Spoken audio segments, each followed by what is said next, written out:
If you really think about it, this phenomenon of less is more is the reason people have started going minimalistic and downsizing to tiny homes. Cheese. Okay, Russell, jump. Whoa, big jump. Don't try to be the next Stephen King or imitate the Bible or the dictionary. My name is Lysa Shimkus, and I am a mom of two who went from teaching to lifing. I enjoy writing, reading, crafting, and learning. My channel is here to help you learn and grow through the use of books and writing, and to help you make your writing dreams come true. Hello my lovelies, welcome back to A Writer's Corner. Today we are going to discuss the writing tip, less is more.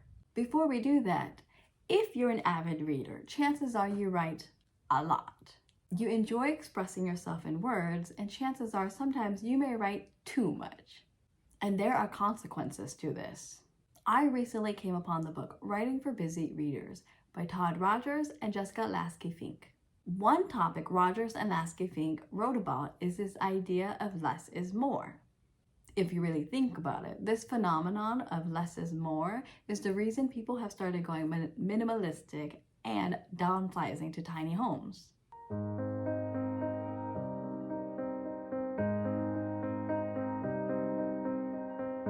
The satisfactions in life are the little things. And if you're a parent, it could literally be your children. Okay, Russell, jump. Cheese. Okay, Russell, jump. Whoa, big jump. Okay, Elsie's turn. Yay, good job, Elsie. And this applies to writing. Sometimes we may want to write long emails, blog posts, and never-ending stories in order to convey our messages more. However, there are some downsides to this. According to Rogers and Lasky-Fink, more writing takes more time to read and requires more concentration. Because of this, longer messages deter readers from engaging. In short, the more you write, the less engaged your readers become. Rogers and Lasky-Fink were able to prove this by conducting an email survey. They found that twice as many people participated in the email survey when their emails were shorter and more concise, in comparison to longer emails that request that folks take part in the same exact survey. It was a ratio of 4.8% to 2.7%. What does this mean for you? If you're working on a blog post or a manuscript, revise it and cut down your word usage. For example, you may start with "because of this" and change it to "therefore." Or, "they are a person who" can become "they," and "in the time frame of" can become "while." If you're responding to an email or a text message, simplify it. Let's look at an example. "Hi Sally, I'm so sorry, but I can't make it to dinner tonight. My mother just called and she needs help with yard work and moving furniture. She also needs me to take the dog to the vet. Again, I'm so sorry. Can we reschedule?" Can be revised to, "Sorry, another obligation has come up. Let's reschedule. I'll explain later." In other words, when you write a story, don't try to be the next Stephen King or imitate the Bible or the dictionary. If you're writing a text message or an email, keep it short and to the point. That way, your readers are more engaged. And note, this does not mean cutting down on descriptive words. This will actually make your writing quite bland.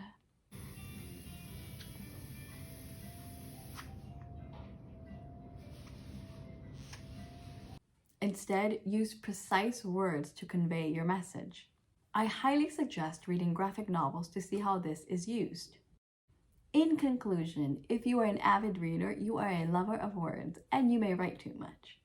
There are actually consequences to expressing yourself in too many words. Therefore, cut down on your word usage and use precise words instead to get your message across. Remember, less is more. That's all I have for today. Thank you so much for watching. If you would like another writing tip, watch this video here, and I'll see you there. Bye! Are you struggling with writer's block? Well, I'm here to tell you why, as well as offer you solutions. Stay tuned. Hello, my lovelies. Welcome back to A Writer's Corner. My name is Lysa. I'm a mom of two who made the switch from teaching to office work so that I could have time for my children as well as be more creative. I use this channel to help you with your writing and learning journey, so let's get started. Today's topic is 7 reasons why you have writer's block. To begin with, what is writer's block? Writer's block is an author's inability to produce writing. They struggle to generate new ideas and material. Although a small percentage of the human population struggle with this phenomenon, it's quite high among writers. Every writer struggles with writer's block one way or another in their writing career. The difference between a published writer and an amateur one is their perseverance. When writer's block hits them hard, the former still gets up and creates something, even if it's not their masterpiece. The latter, however, mopes around the house and questions why it is that their story or message is not in the hands of readers yet. If you're watching this video, chances of you falling into that latter group is possibly pretty high. You're here because you can't produce that short story, novel, movie script, article, even school paper. And you're scratching your head wondering why that is. Well, let's look at the 7 reasons why you have writer's block. 1. You're waiting for inspiration. This mindset is the same as a 30 years old still living with mom and dad, jobless, waiting for the perfect opportunity to come their way. And well, nothing happens. No such thing happens while they wait around for it. In terms of writing, no great story is going to come to you as you wait for inspiration. Instead, you have to create this great story. So pull out a pen and paper or your laptop or phone notepad and start writing. Even if it's a crappy start or you trash it after several paragraphs or pages, at least you're taking your writing by the reins and steering it in your direction. You are not waiting around for a great story to appear on the paper. You're actually making it happen. And that's what we creatives do. 2. You fell out of routine. There was a time when you diligently wrote at a certain day in the week, or days for a certain amount of time. However, something drastic may have occurred in your life that caused you to put your writing aside. For example, you may have lost a loved one or a pet. You may have gotten ill, minor or severe, or you may have moved houses or out of state or country. You may have even switched your jobs. All these events and more cause us all to fall out of routine. However, that's not an excuse to stop writing. Instead, you have to consciously pull back out that notebook of yours or those files on your computer and view through your writing again. Start making a habit out of writing again. And note, habits can take anywhere from 2 weeks to months to form. According to James Clear, author of Atomic Habits, it takes an average of 2 months for a new behavior to become automatic. Therefore, you have to force yourself to write before it becomes routine again. 3. You've hit rock bottom. In fiction writing, rock bottom is the main character's lowest point or their dark night of the soul. They hit this point due to all the events that have happened thus far, adding up to a not as planned outcome. The character then doesn't know how else to move forward.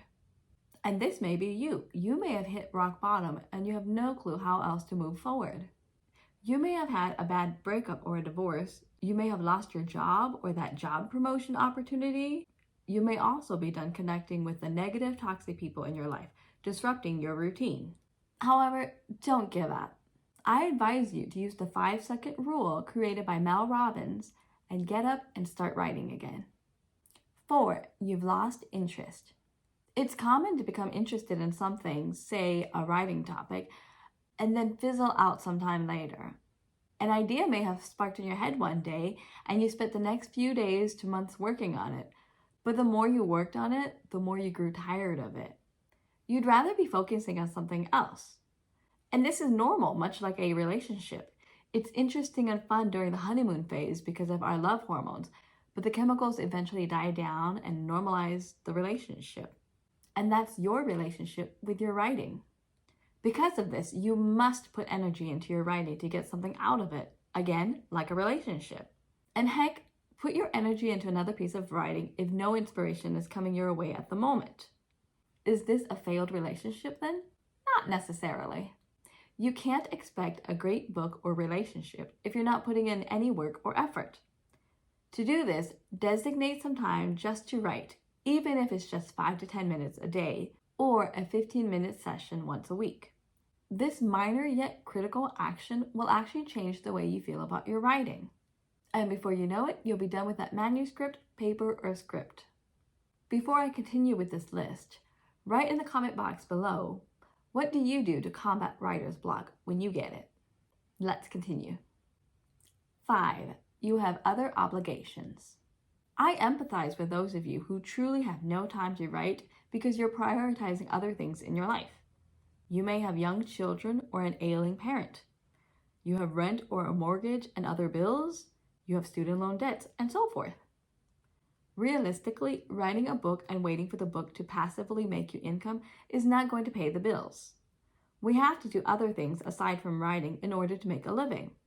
Therefore, you and I have put aside our dreams of becoming a published writer and lived in reality instead. This means we can't join a book club or a writing accountability group outside of work. Instead, we have to write and read independently.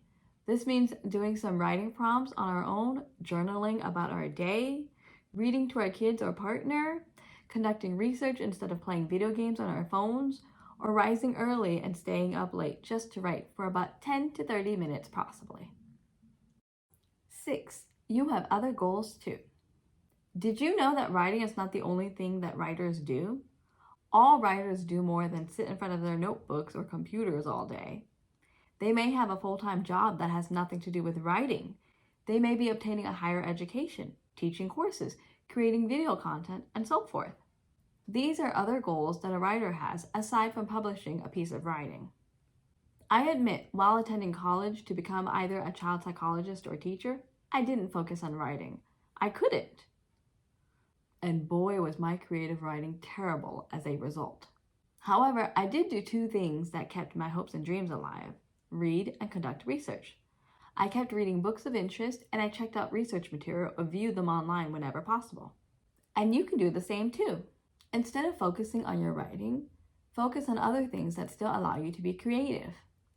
And 7, you make excuses. So you haven't written in days, months, or even years. Oops, that's me.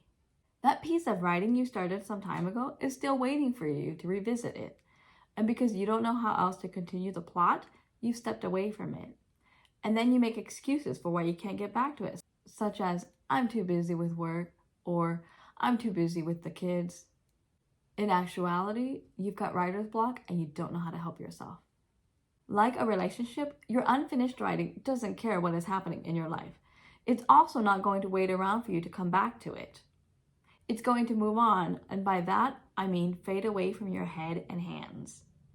If you don't write, you're going to forget what your story and message to the world are. So stop making excuses and go back and say hi to your writing. You may even find that revisiting your writing may spark new inspiration that changes your writing for the better. In conclusion, writer's block is a phenomenon that hits every writer. However, those who strive forward get a work or 2 published, while the rest of us can only dream. There are 7 reasons why the latter group may have writer's block, and this could be you, but there are ways that you can combat that. If you fall into this group, please know that you are not alone in this struggle with writer's block. However, you are the only person who can create your masterpiece.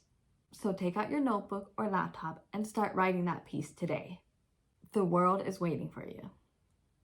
That's all I have for today. Thank you so much for watching this video. Don't forget to click like, subscribe, and hit that notification bell. And I'll see you in the next video. Bye. Hello, my lovelies. Welcome back to aWritersCorner. Today's writing tip is teach your character a lesson. Now, there are 7 things that you need to do in order for your character to become the person that they are meant to be. Steps 6 and 7 are the most vital, so make sure you watch until the end. My name is Lysa Shimkus, and I am a mom of 2 who went from teaching to lifing. I enjoy writing, reading, crafting, and learning. My channel is here to help you learn and grow through the use of books and writing, and to help you make your writing dreams come true. Every great story in history has always been about the changes that the hero must undergo in order to become a better person. For example, Lizzie Bennet in Pride and Prejudice must learn to let go of her prejudice towards Mr. Darcy by getting to know him. Harry Potter in Harry Potter and the Sorcerer's Stone must learn to stand up for himself by facing his enemies. Now, why is this important? This is important because a flawless character is a boring character. We want a completely flawed character to fall and fail at every new thing that they try in order to get back up and learn from their failures.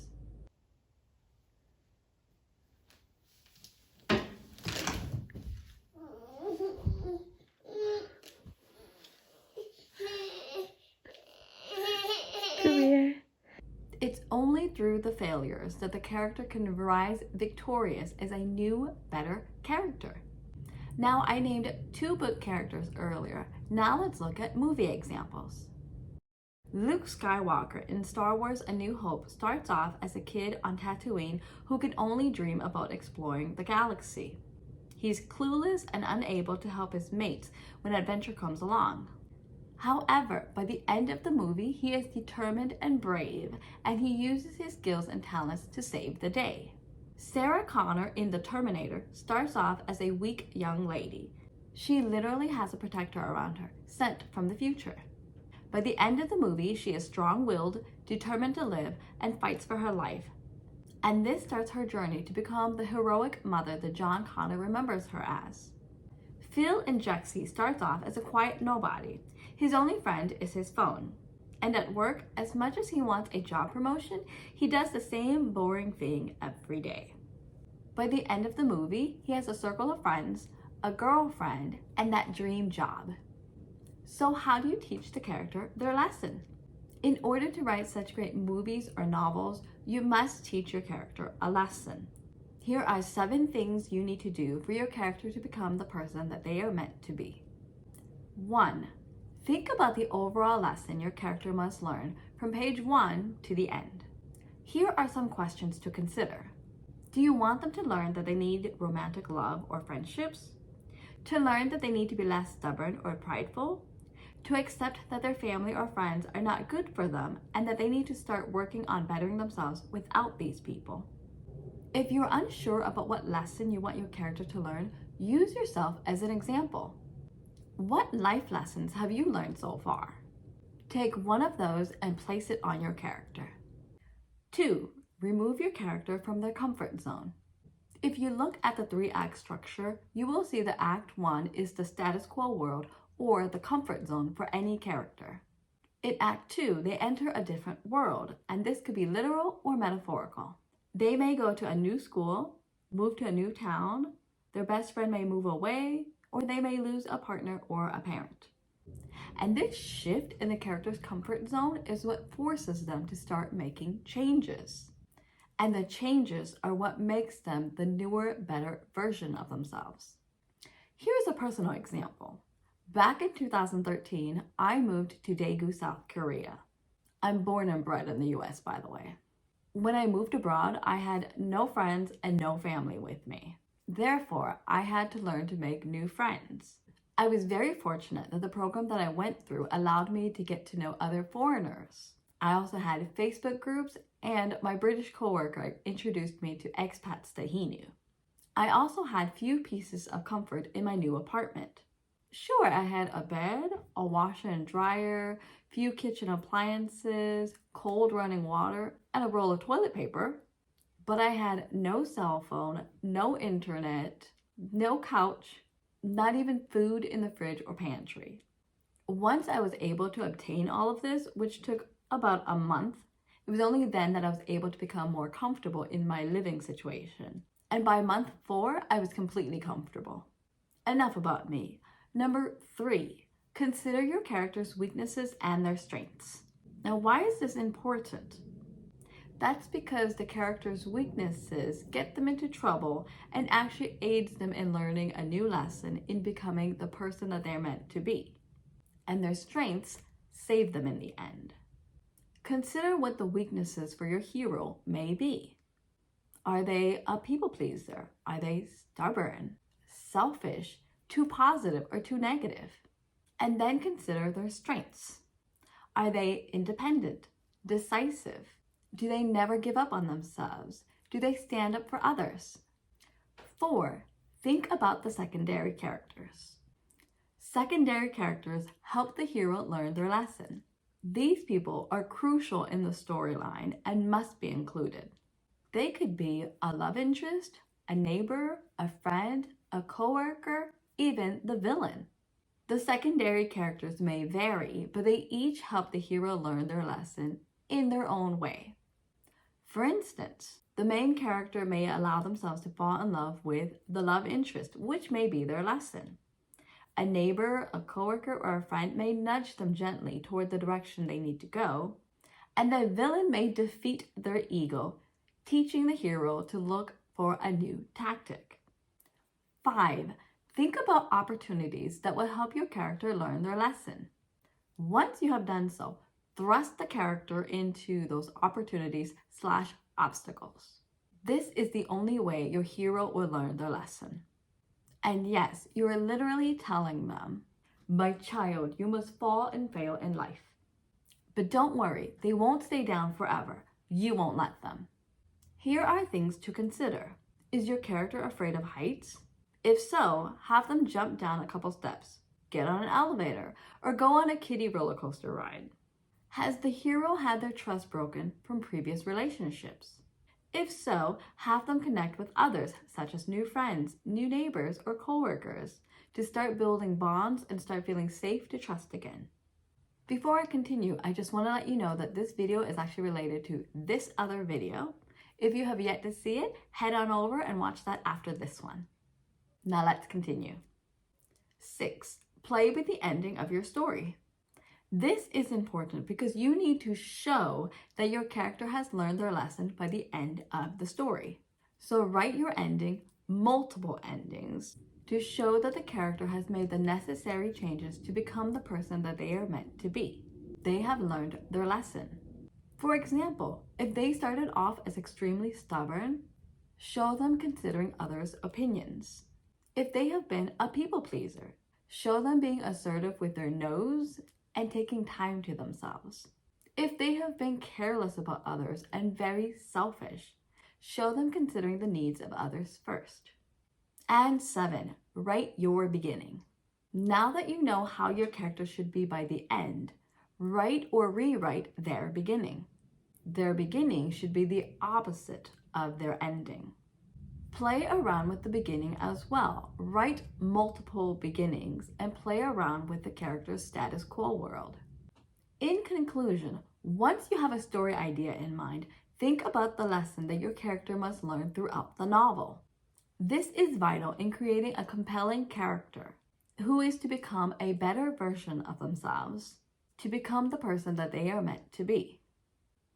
Follow the 7 steps and you are on your way to creating a story that will be read, reread, and even adapted into film for many years to come. Good luck and have fun writing. That's all I have for today. Thank you so much for watching. If you need more writing tips and tricks, don't forget to like and subscribe to this channel, and I'll see you in the next video. Bye! Hello my lovelies, welcome back to aWritersCorner. Today's writing tip is the importance of secondary characters. I have plenty of examples to help you create the characters that you need in your novel, so watch until the end. My name is Lysa Shimkus, and I am a mom of 2 who went from teaching to lifing. I enjoy writing, reading, crafting, and learning. My channel is here to help you learn and grow through the use of books and writing, and to help you make your writing dreams come true. Every story has a hero/main character/protagonist. They are the vehicle in which your reader enters and experiences your story through. This hero, however, does not travel alone. Even if they may seem like loners, the hero will always interact with other characters. 1 or 2 or several specific characters that help the hero along their journey. These are secondary characters. For the sake of this video, I'm only going to talk about the use of 1 secondary character. And this person could be a love interest, a neighbor, a friend, a colleague, the villain even. The list is endless. Again, the role of the secondary character is to help the hero on their learning journey, either physically or metaphorically. Now, the plot does not revolve around the secondary character, but their role is still significant. Not only are they there to push the hero along, but their world is the complete opposite of the main character's world. They showcase what the main hero does not have or is not. For instance, if the hero is a girl, the secondary character may be a boy. If the hero is an only child, the secondary character may come from a big family. And this dynamic actually helps the hero in learning their lesson.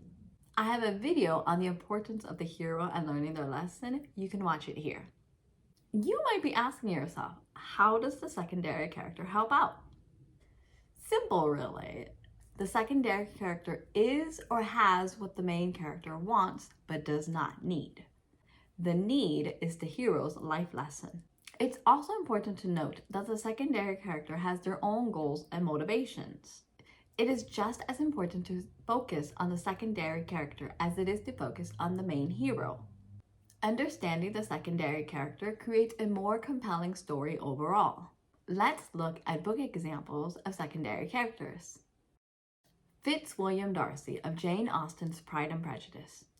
He is male, prideful, and has a lot of money. His role is to help the heroine, Lizzie Bennet, who comes from a middle-class family, learn to be less prejudiced. Laurie in Louisa May Alcott's Little Women.